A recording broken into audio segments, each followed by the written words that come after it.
where to go, I think we should go to Europe. We should go to more European countries.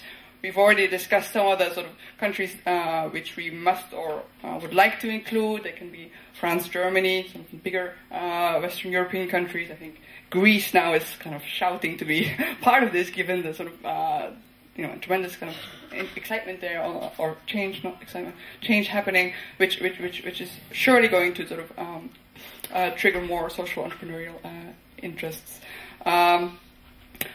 But, we are also being asked to go to Latin America, say, and there's actually nothing that should stop us. I mean, of course, we should make sure that the questions are contextualized. We should, there will be a lot of work to be done if suppose we go to Latin America. But I think we can do this. And I think, and what I learned, or what I'm sort of gauging also from Europe, is that there's also an interest to think, to be able to benchmark Europe vis-a-vis other continents. And so again, I think that's, we have a machine here that could help make that happen. And I think in terms of where to find the resources for this, on the one hand, I think something like this, if you really want to sort of do it structurally, it needs a structural home. It needs sort of a place where it can really kind of be taken on. For this, I look also at OECD, because OECD does have a sort of structural home for collecting data. So this could be hosted there, or could be kept here at Europe. I don't have there. I think we're very open to. And of course, yes, the deadline is looming, February next year. I think we should all look carefully into what questions you're raising, and whether we can make a case for that. Thank you very much, Marika. It's the deadline is 2nd of February, 5 o'clock Brussels hour. Can I now turn down to Professor Paul? Can you give us your view on what kind of research topics? I try to mention some topics, but maybe I miss, and I certainly miss, some research topic on social entrepreneurship, which could be important for the future. No, I don't really think you did miss very much, actually. I think the issues that came out, I mean, I'm really just going to underline your list. I think it was right, and I think the way research proceeds is building on what you have, and we've got to a certain level of understanding, and what that's done is thrown up some additional questions that really we need to put more attention to, and I think one should build on that. So I wouldn't just jump somewhere sideways or whatever. I think what's come out of this meeting does determine what should be the agenda. I think, to me, just my own interest really more than anything else, but I think we've got a much better idea of how these firms get created, and about sort of the relationship, as our keynote speaker said, a slightly better idea about the relationship between social innovation and social entrepreneurship and social enterprise. And so if you think of a firm and its life cycle, or an organisation and its life cycle, we've sort of made a bit of progress on births, but we haven't really got very far through the life cycle, and I think we need to, the issue of survival is obviously part of that life cycle, the issue of growth is part of that life cycle. I mean, I think it is very interesting to address the question of whether social enterprises will have a natural limit to their size, which means that the sector will be characterised by far more firms, or whether there isn't such a natural limit, and actually what you'll see evolving is social enterprises of a scale comparable to middle-sized to large for-profit firms. And I think that's quite an interesting thing, that, for example, in the general life cycle story. So I think that, anyway, so that's one thing. I think the other thing that is terribly interesting to me, and I'm sorry, I'm sort of repeating what I said yesterday, but a little bit. I think this productivity thing is important, and although there has been a lot of work, it's terribly surprising, and this is sort of, Sanchit's made this point this morning, it's terribly surprising, really, how little we understand about what determines or causes productivity. And that's especially true when you turn to the service sector. And so I think this relationship between values, management practices of the organisation, values of the organisation, management practices of the organisation, performance of the organisation. Actually, this data set hasn't been as yet noticed, but not immensely strong on measures of performance. And I think there's just a lot more to do, possibly using this data set or possibly merging it with other related data sets. Sorry, one last thing I would say, and this is having said I'm not in favour of massive change, this is a massive change. If I were... The project was designed to look at social entrepreneurs and only social entrepreneurs, and one gets an enormous depth and richness from doing that. But one of the things that I've begun to think it would benefit from is a point of comparison between social entrepreneurs and more conventional entrepreneurs. Because what we're not able to do within the design framework at the moment is think about the interrelationship between social entrepreneurship and regular entrepreneurship. For example, the very important question that I've been talking about a lot with Uta, which is whether social entrepreneurship widens the funnel, which your remarks suggest. That is to say, is there a situation where people who would not otherwise be attracted into entrepreneurship choose social entrepreneurship, not commercial entrepreneurship, but because of the self-confidence and the other things that one gains from running and owning your own organisation, they then join the pool of potential entrepreneurs. Now that would be an extremely interesting thing to understand and explore a little bit better, and of course does relate to the gender issues that you mentioned as well. Thank you very much. Jean Monnet and Robert Schuman used to say, obviously they were speaking French, rien ne se fait sans les hommes, rien ne dure sans les institutions. Nothing can be done without men and women, and nothing can stay without institution. Do you think that to have a sort of regular SELUSI workshop taking on board the results could be a good option? Do you feel that some network, Nest, MS or other networks, could take that into account? Do you feel that it would be a good idea or not? Maybe Marike or Joanna, please. I think so, because you rightly mentioned there's a number of support networks around on social entrepreneurship. Their role is not necessarily providing or showing the evidence, at least they see it at this very moment. But I think having this interaction with a more research-based, evidence-based, and having them on board will get us to the level that we desperately need also in this sector, more transparency. And I truly enjoyed also the remarks of the gentleman from Triodos Bank that they also by definition, they want to be very transparent.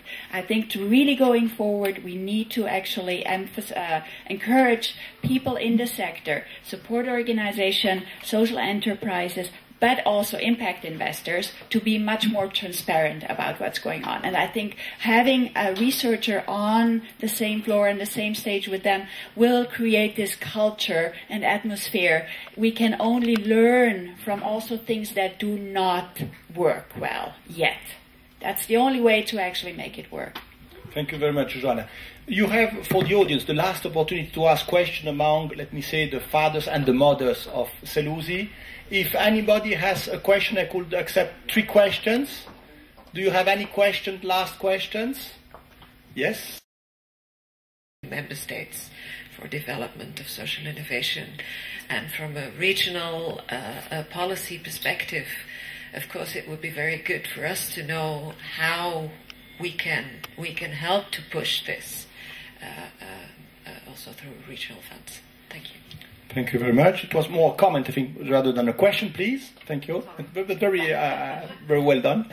I also have more of a comment than a question. So I think it's wonderful that we are endorsed by the Belgian government and all the EU policymakers.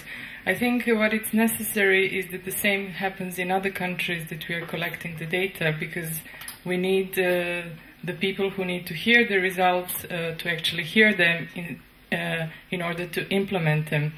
So I think maybe we could follow example of Bloom and Van Reenen, who for every country that they sampled, they actually had endorsement letters from governments or high policy officials or some bigger players who are actually empowered to implement the messages that are coming from the data.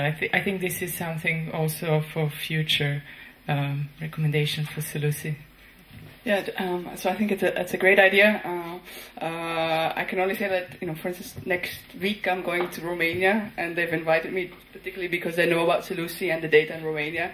So I do see it as our responsibility to also, and this is Ministry of Labor, so this is really people who have some decision-making power at the policy level. So I hope, I think that's our duty, and I hope we'll do this, going to other countries, Spain also, to talk about our data to government officials there.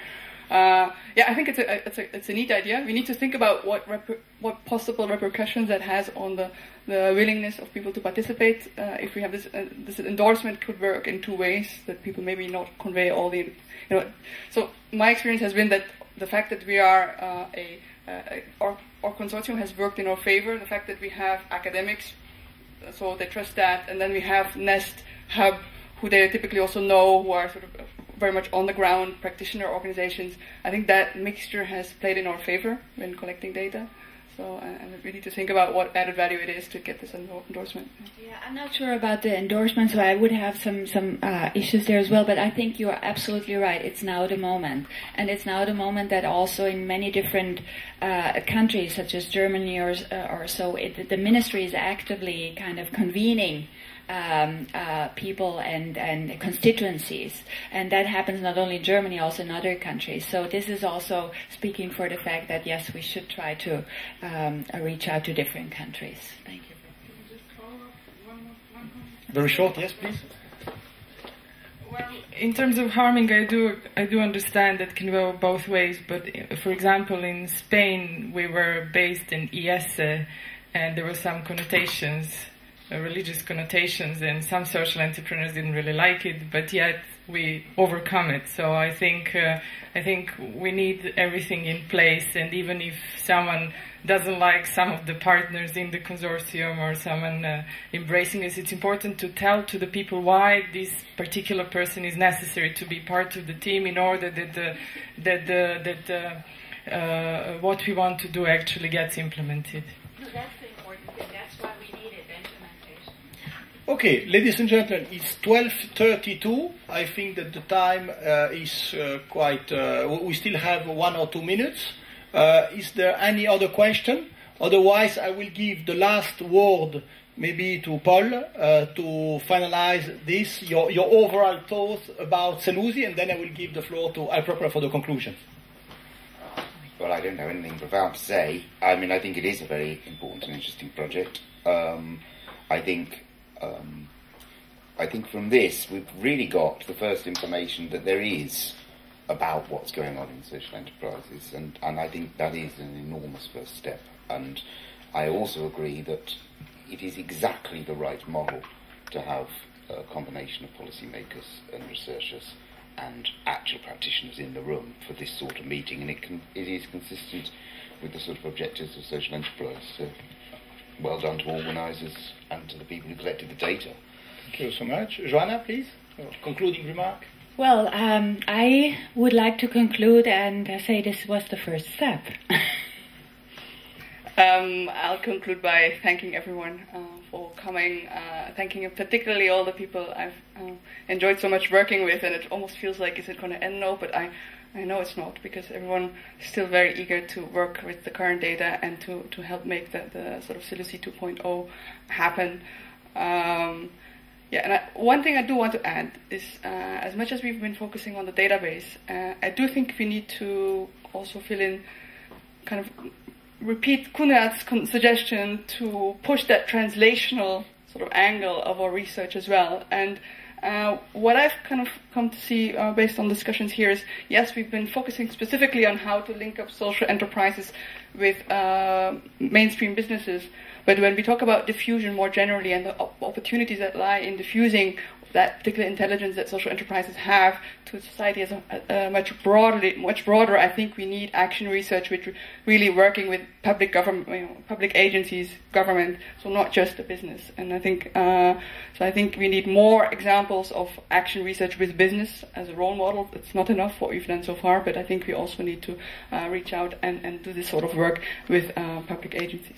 Yeah. Thank you very much, Marik. For me, it was a pleasure then to follow all this project. I think that LSE IESE, KUL, all the practitioners, the Stockholm Institute. I think that all deserves the thanks for this excellent piece of work, which I'm sure will be useful. I give the floor for the conclusion to iPropeller. Thank you so much. Well, I just want to thank you all. I think I want a big round of applause, especially for Marieke, who has been putting this together, which is an amazing achievement.